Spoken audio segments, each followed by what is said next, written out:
Okay. Timer starts now. Pagpapasalamat. Madali lang sabihin, pero mahirap gawin.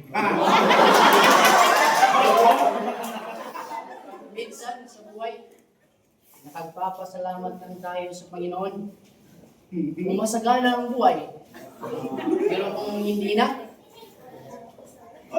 nangangalimtan.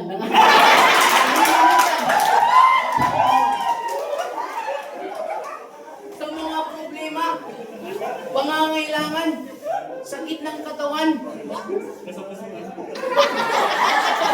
Sakit ng katawan.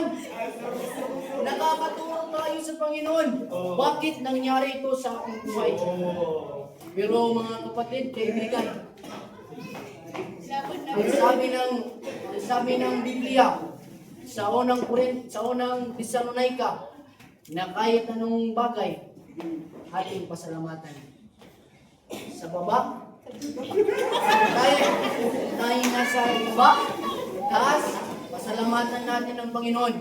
Huwag tayong malimot sa pagpasalamat sa Panginoon. Kahit meron tayong problema, sakit sa buhay, problema, financial, huwag nating kalimutan na magpasalamat sa Diyos na may kapal. Mula.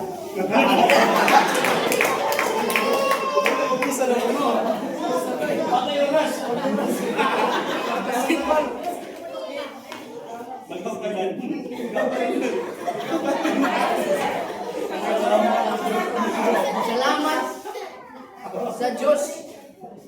Maging isang Samaritano na lumapit kay Kristo.